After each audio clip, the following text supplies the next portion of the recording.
जब भी लोग किसी राष्ट्र में यौन संबंध बनाते हैं, ऐसे अवैध यौन संबंध जो परमेश्वर के वचन के अनुसार नहीं हैं, ऐसी यौन क्रियाएं, इलीगल सेक्स, उस राष्ट्र में मरीन स्पिरिट्स यानी कि समुद्री आत्माओं को मुक्त करती हैं, जागृत करती हैं। क्या तुमने कभी the queen of the coast नाम सुना है? The queen of the coast यानी कि समुद्र तट की रानी या समुद्र की रानी कोई साधारण रानी नहीं है। वह जल की देवी है। वह एक प्रधानता है जो सभी समुद्री आत्माओं पर नियंत्रण रखती है। वह जिम्मेदार है हर उस विपरीत इच्छा के लिए जो किसी व्यक्ति को विभिन्न प्रकार की यौन अनैतिकताओं में गिरा सकती है। फॉर्निकेशन यानी कि व्यभिचार के माध्यम से समुद्री आत्माएं किसी भी राष्ट्र, किसी भी कंपनी और किसी भी परिवार में फलती फूलती हैं। ठीक है, सुनो, जब भी तुम्हारे भीतर विपरीत इच्छाएं उठती हैं, भारी यौन इच्छाएं जो तुम्हारे ऊपर हावी होती हैं, चाहे तुम पास्टर हो, बिशप हो या विश्वासी कोई भी हो, जब भी तुम्हारे मन में किसी व्यक्ति के प्रति ऐसी विपरीत यौन इच्छा उत्पन्न होती है, तो वह तुम्हारे भीतर एक समुद्री आत्मा यानी कि मरीन स्पिरिट का बीज है जो चाहती है कि तुम उस व्यक्ति को प्रभावित करो और उसे नष्ट कर दो। वासना पर समुद्री आत्माओं का नियंत्रण होता है, यानी कि मरीन स्पिरिट्स का नियंत्रण होता है। जो भी तरह तरह की यौन इच्छाएं तुम संसार में फैलती हुई देखते हो, वे सब उन्हीं के प्रभाव से उत्पन्न होती हैं। तुम देखो, बहुत से फैशन डिजाइनर ऐसे वस्त्र बनाते हैं जिनकी पूरी डिजाइन और शैली मरीन किंगडम से प्रेरित होती है। वे ऐसा इसलिए करते हैं ताकि दुनिया में यौन अनैतिकता का स्तर, सेक्सुअल इमोरैलिटी की लेवल बहुत ऊंचा हो जाए। जितने अधिक लोग यौन अनैतिकता में शामिल होते हैं, उतना ही अधिक मरीन इस संसार पर नियंत्रण प्राप्त करती हैं।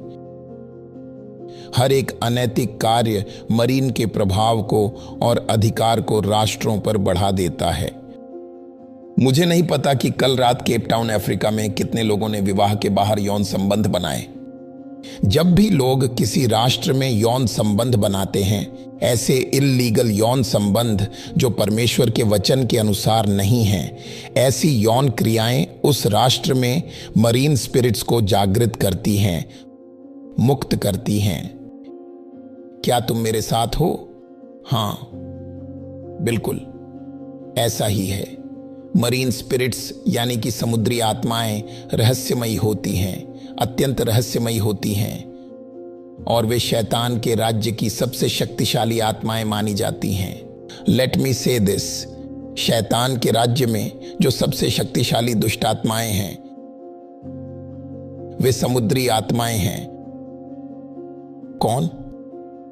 Marine spirits. मेरी बात याद रखना।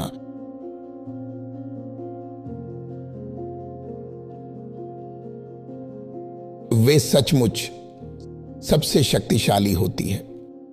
वास्तव में वे शैतान के हाथों में सबसे प्रभावशाली और उत्पादक आत्माएं हैं।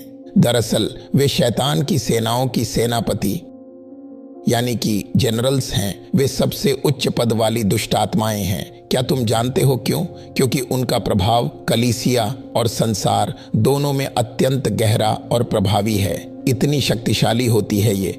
कुछ दुष्ट आत्माएं सिर्फ संसार में ही कार्य कर सकती हैं और उनका कलीसिया पर अधिक प्रभाव नहीं होता, परंतु मरीन स्पिरिट्स शैतान के लिए परिणाम लाती हैं।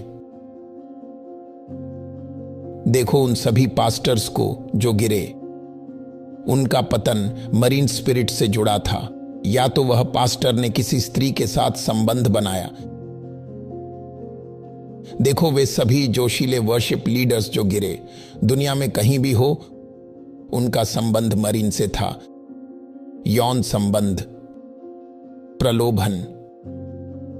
वे सभी शक्तिशाली लोग जो आत्मिक बातों में ऊंचे उठे और बाद में गिर गए, वे अनियंत्रित इच्छाओं और यौन पापों के कारण गिरे। ऐसे पाप तुम्हें नष्ट कर देंगे, आपके अभिषेक को, आपके अनॉइंटिंग को सुखा देंगे और आपके प्रार्थना जीवन को कमजोर बना देंगे। मरीन स्पिरिट्स यही करती हैं, वे आपको आत्मा की गतिविधियों के प्रति कमजोर बना देती हैं।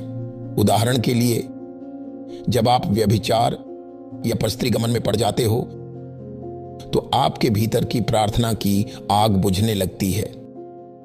याद रखो, शैतान का तुम पर कोई अधिकार नहीं है। यह बात सत्य है जब कोई प्रचारक कहता है कि तुम नया जन्म पाए हुए व्यक्ति हो, नई सृष्टि हो और शैतान का तुम पर कोई अधिकार नहीं है। यह पूरी तरह सत्य है, पर मत भूलो, शैतान का तुम पर अधिकार न होने का कारण यह है कि तुम आत्मिक रूप से जीवित और आत्मिक रूप से सक्रिय हो। अब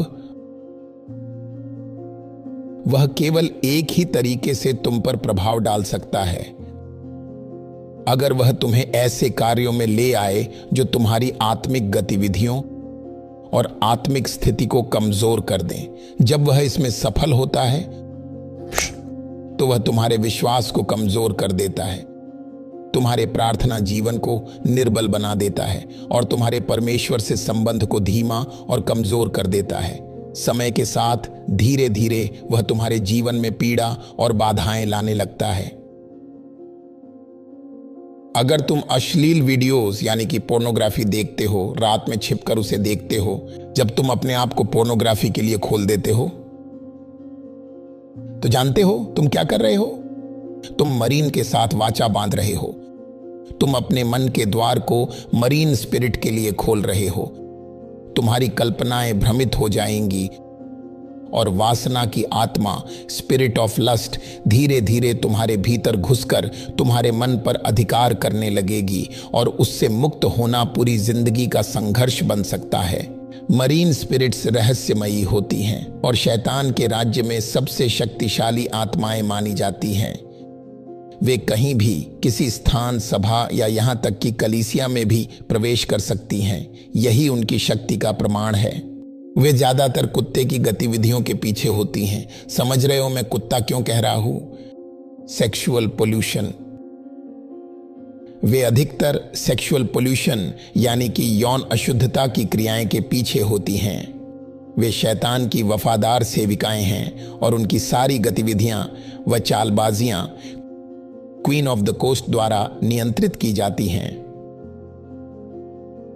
मरीन स्पिरिट्स पर शासन करने वाली जो प्रधान आत्मा है वह है the queen of the coast, एक स्त्री सत्ता, अंधकार की राजकुमारी। उसके पास धन है, उसके पास फेम है और वह यौन इच्छा और सुख से लोगों को बांधती है। धन, फेम और काम वासना, यही तीन चीजें उसके राज्य के मुख्य साधन हैं। वह सेक्स, फेम और धन से शासन करती है। वह तुम्हारे प्राण के बदले तुम्हें धन की पेशकश करेगी। वह तुम्हारे प्राण के बदले फेम की पेशकश करेगी। वह तुम्हारे प्राण के बदले सेक्स और सुख की पेशकश करेगी। वह इल्यूमिनाटी के पीछे है। तुम उस कल्ट को जानते हो? वही है। वह युवतियों और युवकों दोनों को शामिल कर रही है।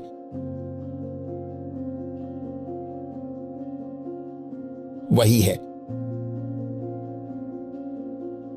सेटनिज्म, इल्यूमिनाटी और ऐसे सभी छोटे कल्ट में जो लोगों को फेम, धन, सेक्स, इन सब चीजों के बदले अपने प्राण बेचने पर मजबूर करते हैं। इन सब पर वही नियंत्रण रखती है। क्वीन ऑफ द कोस्ट और उसकी मरीन डीमंस तुम्हें अशुद्ध न करने दें। तुम्हें इन अंतिम दिनों में बुद्धिमानी से जीना होगा। अब मेरी एक बात मानो, अभी अपना फोन उठाओ और अपने फोन से कुछ शैतानों को हटा दो। कुछ लोग हैं जिन्हें तुम जानते हो और अच्छी तरह जानते हो। उन्हें सिर्फ डिलीट ही नहीं बल्कि ब्लॉक भी करो और फिर डिलीट करो, क्योंकि अगर तुम सिर्फ डिलीट करोगे और ब्लॉक नहीं तो वे तुम्हें फिर कॉल करेंगे।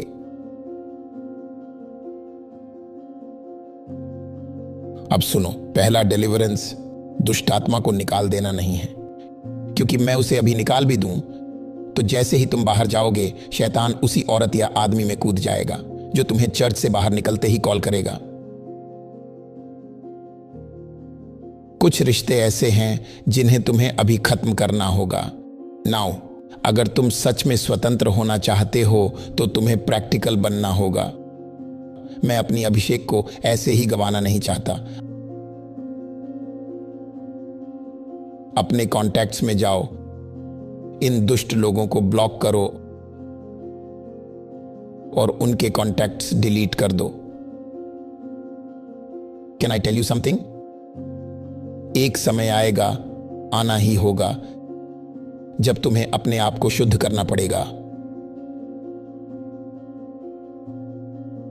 हाँ, अपने आप को शुद्ध करो। किसी को कहो साफ सफाई करो। ये तुम्हारे ही हाथ में है, तुम्हारे अधिकार में है अपने आप को शुद्ध करना। दरवाजे बंद करो, बस दरवाजे बंद करो।